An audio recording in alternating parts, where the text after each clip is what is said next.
Hello, I hope you had a good weekend, whatever you got up to. This morning we're on to the letter C.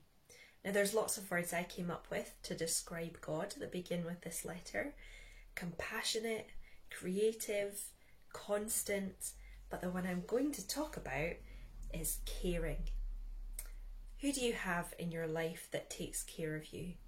Maybe your mum or your dad, your granny and granddad, your brother, your sister, your teacher, your neighbour, your pet, your best friend.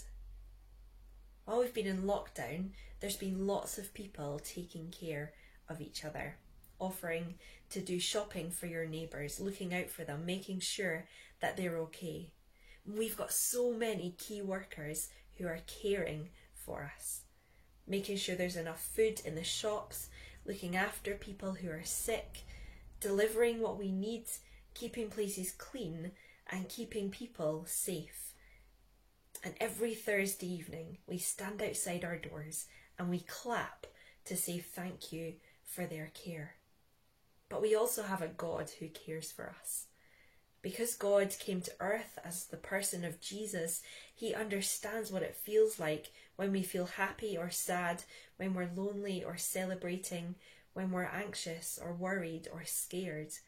He's felt all of those things too, and that means that we can talk to him about anything at any time. Now, Peter was a follower of Jesus. He was a friend of Jesus, and he wrote in one of his letters in 1 Peter chapter 5 verse 7, this is what he wrote.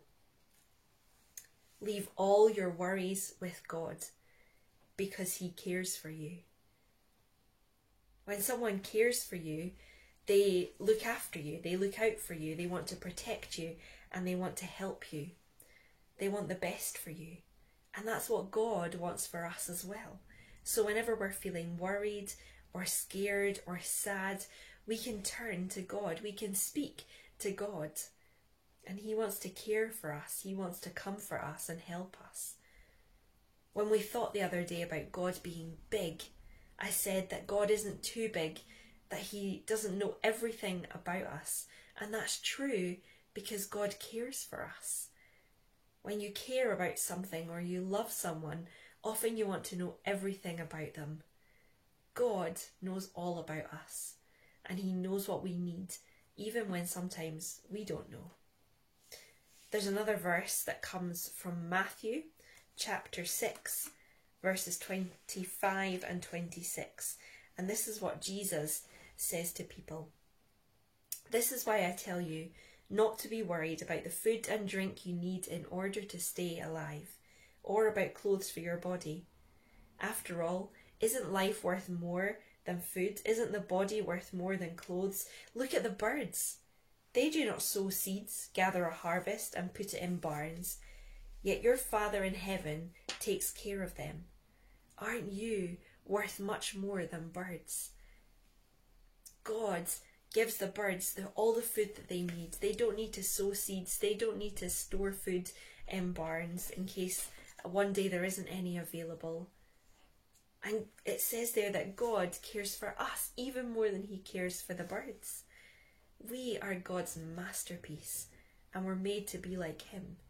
So we should care for others because God cares for us. And when we know God cares for us, we know that we can trust him with anything. So as Peter said, take all your worries to God because he cares for you. Whatever you're feeling today, whether you're feeling sad or happy, whether you're joyful or upset, talk to God about it. Tell him how you feel because he is listening. Know that he is listening and he cares for you.